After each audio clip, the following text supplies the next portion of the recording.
Sunshine broke in through the window, illuminating my room. I got dressed half-consciously.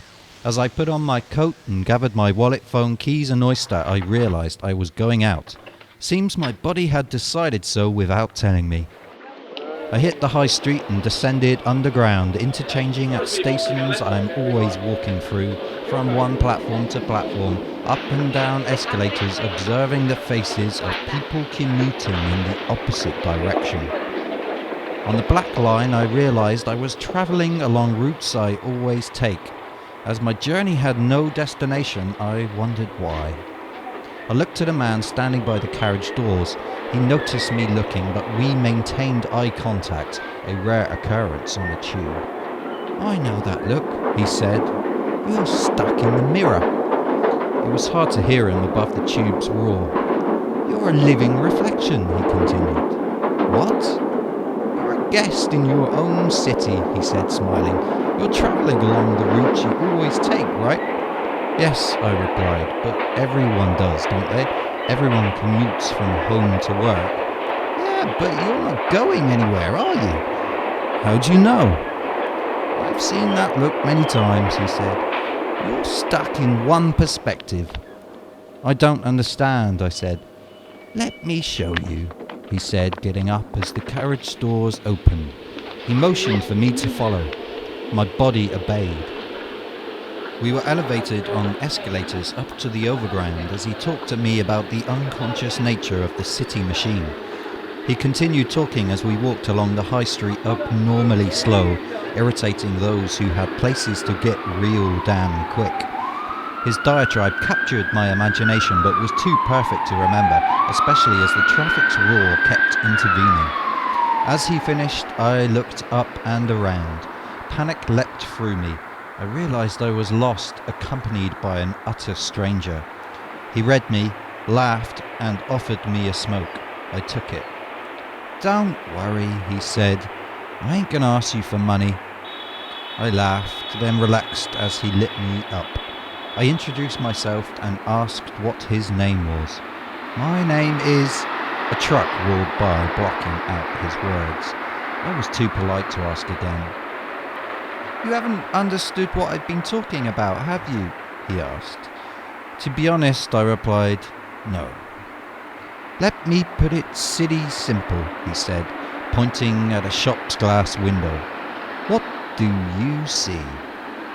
I saw a shop window of little interest. I told him this. "Look again," he said. "Look through it, not just at it." A bus passed. Its reflection streaked along the shop window. I saw the people on the other side of the street and the lights from vehicles forming lines of movement at the same time as I was seeing inside the window. He observed me observing the city's mirror and smiled. "I see what you mean about different perspectives," I said. "You've taken your first steps into a wider world," he replied, quoting Ben Kenobi. He took me to his favourite city mirrors, as he called them, where we stood and stared at reflections like stoned flaneurs. Everyone ignored us, apart from toddlers who gazed up with confused, wide eyes before their mums told them to stop dawdling.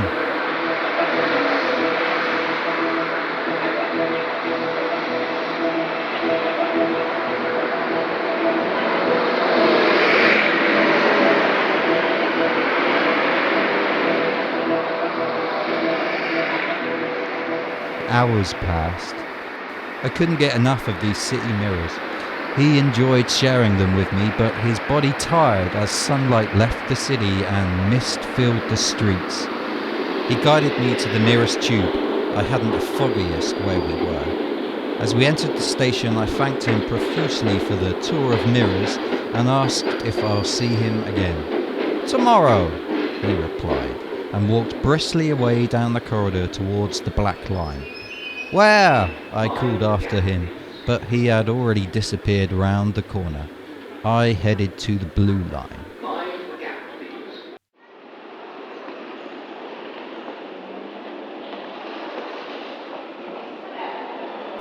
The next day, after signing on, my feet took me underground again. I had to wait more than 4 minutes for the next train, which highly irritated me. I was going nowhere in particular, yet I felt I must get there as quick as possible. When it finally arrived, I expected the man from yesterday to be waiting inside. I looked up and down the carriage, but he was not there. As the train pulled away, I realized there were more women than men in the carriage. I tried not to look at various pairs of lovely legs. I failed. One woman noticed before I looked away. "There you are," she said. "Pardon?" "I told you we'd meet today, didn't I?" "I'm sorry," I said. "Do I know you?" "Of course, we met yesterday. The train screeched, blocking out the woman's name. I pretended I could hear her over the train's noise, occasionally nodding. "I've never met you before," I said when the screeching relented. "Surely you haven't forgotten the tour of mirrors already?" The carriage doors opened and she stepped over the gap and onto the platform. I followed her through the maze of corridors and escalators. We emerged on a packed high street by a mall. We entered the mall through the automatically opening doors. "So we're going shopping then?" I asked. "No," she replied. She looked me up and down and judged my economic standing. "I doubt you can afford to buy anything here anyway." "Hey!" I blurted out. "I can buy stuff." "Yeah, right," she said. "But own brand baked beans don't count." She turned and entered a clothes shop, adding, "And they don't sell those here." I stood on the shop's threshold. I did not want to enter. It was a woman's clothes shop. "Come on," she gestured for me to enter. I did, trepidatiously. "What's wrong with you?" she asked, walking down an aisle. "I shouldn't be in here." "What are you talking about?" "This is a shop for women."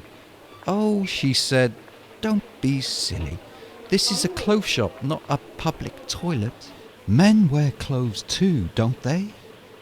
"Yeah," I said, pointing at a skirt, "but not these." "Well, nice as that would look on you," she said cheekily, "but we're not here to buy anything." "So why are we in a mall?" She strode on without answering, heels clicking on the polished floor. The store was huge. We ascended an escalator and she headed into an area I would not enter. It was pink. Delicate undergarments hung on racks. I went bright red. Sweat swam down my spine. I turned and paced straight back to the elevator. "Hey!" she cried after me. "Where are you going?" "I'm not going in the laundry department. I'm getting out of here." "Oh, come on," she said, grabbing my arm. I shrugged it off and stepped onto the elevator. She tutted, but reluctantly followed.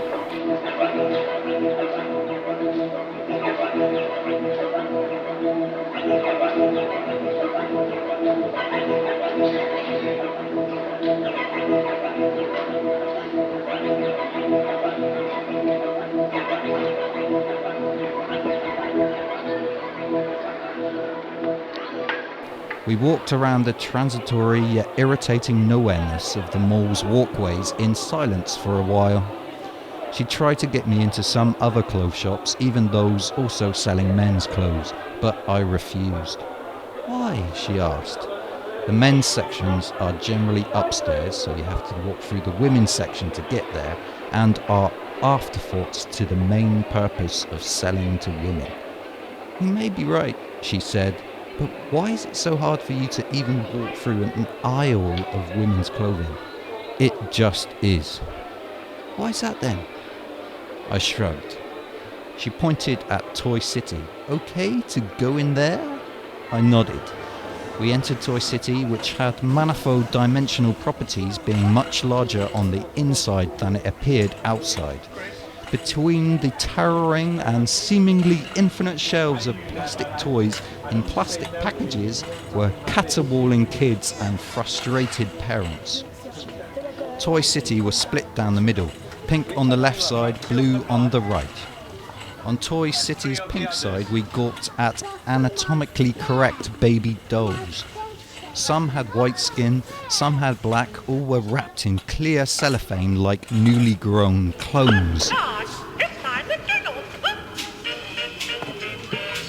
Hot dog, hot diggity dog. Yes, we got ears in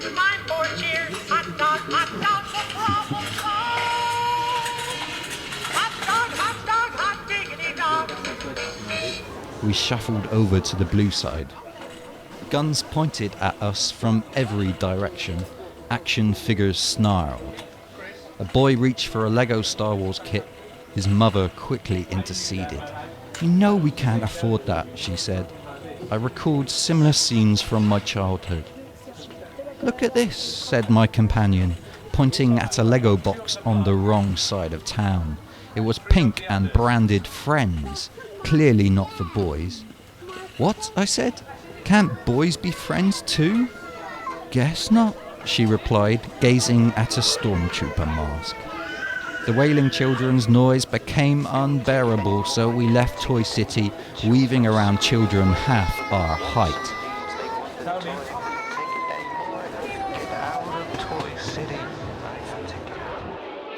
As our senses recovered, the mall's walkways directed us towards Cinema World. The stale popcorn stench grew stronger.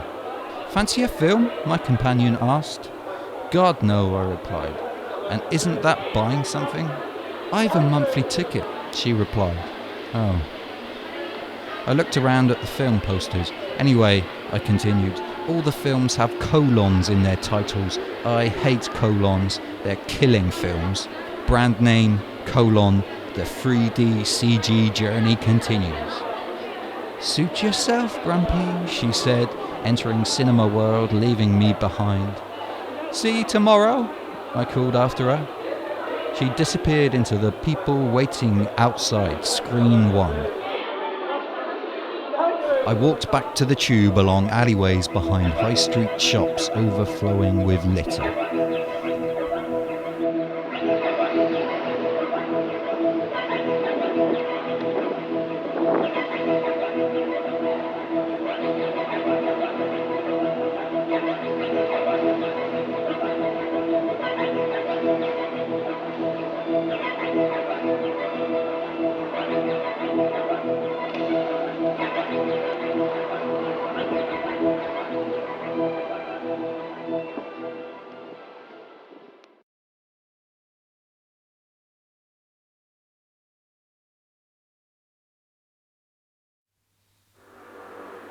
I found myself on Threadneedle Street the following day.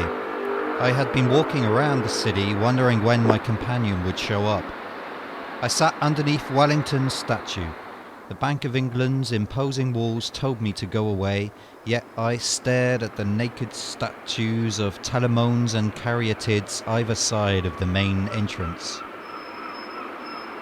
I turned round and glanced at James Henry Greathead looking at his map standing on his plinth at the end of Cornhill. Tourists mill around taking photos and pointing at historic buildings. Some sat next to me. I assumed one was my guide for the day. I tried chatting with them, but they didn't understand English. I paced around the city, arching my back, looking up at the completed and under construction skyscrapers. Getting desperate to find today's guide, I struck up conversation with a dustbin man. But he had no time for me. I was far too liberal in his opinion and went off to meet his mate who owed him money.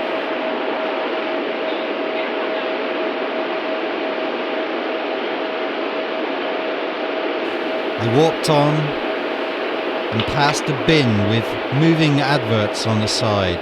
Now only in the city will you see something like this. I moved on again and hit the tube.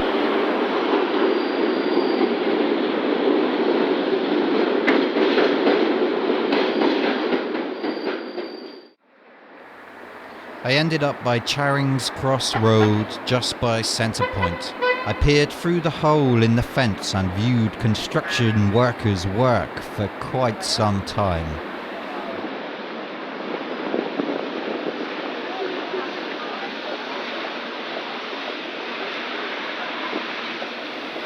I walked to the British Museum via New Oxford Street. There were Palestinians outside protesting or maybe trying to raise money. I don't know. I walked on. Inside the British Museum, I heard very few British voices and saw very few British artifacts, but there were quite a few British artifacts in the most interesting exhibition right at the front by the entrance.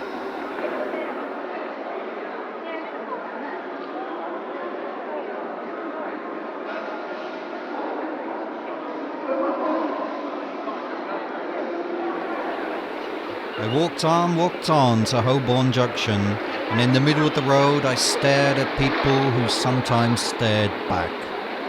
Oh yeah. I got the tube and ended up in Camden. Outside smoking, Thatcher died. I have. Good. I just found out Margaret Thatcher's died. Who? Thatcher. No way! I just found it out now. You just found out as well. Kind of hit me. Well, Margaret Thatcher died. But she was fucking well out of her youth, innit? Pretty old, yeah. I bet in the Falklands they'll remember her. Yeah, in that tank. God. That's right. Have a good day. More tourists were milling around in groups, not really knowing where they were. Just like everyone else in London crossing the street. I walked on past the Camden Market and night turned its darkness on. The shops shut. I found myself in a Hackney pub because I was thirsty. I turned round and viewed the drunks.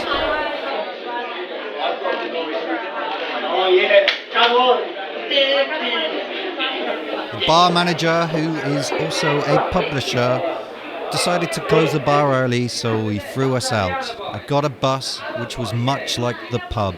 It was just as noisy. People gibbered and gibbered. The nest. No, the alibi. The alibi, yeah.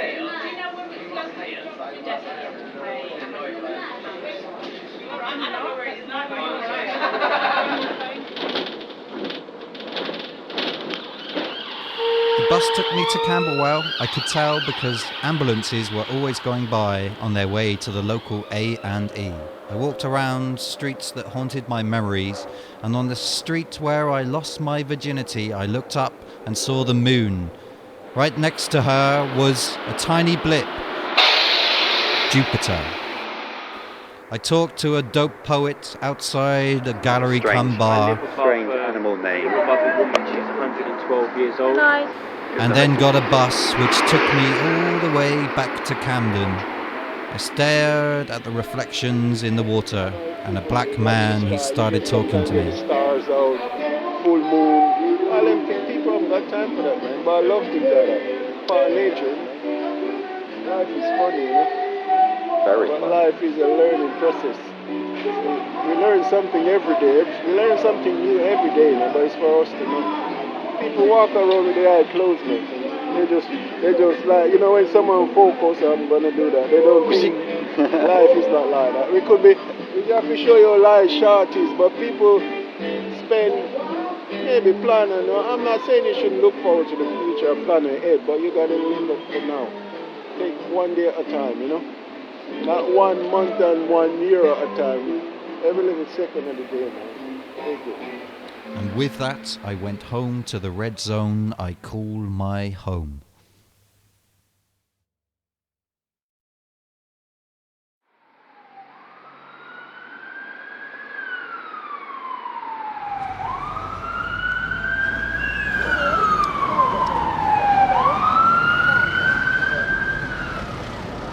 On Red Zone High Street, my mobile rang. I answered even though the number was withheld. "Who's this?" I asked. "It's me," came the reply. "Me who?" "You know who I am," the voice said. "Oh, it's you," I replied. "Where were you today?" "It seems you got on just fine without me. You've started making your own reflections," said the voice.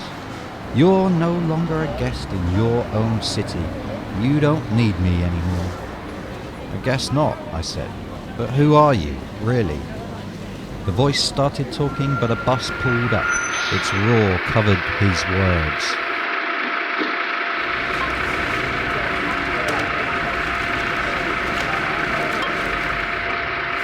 By the time it pulled away, the voice was gone for good.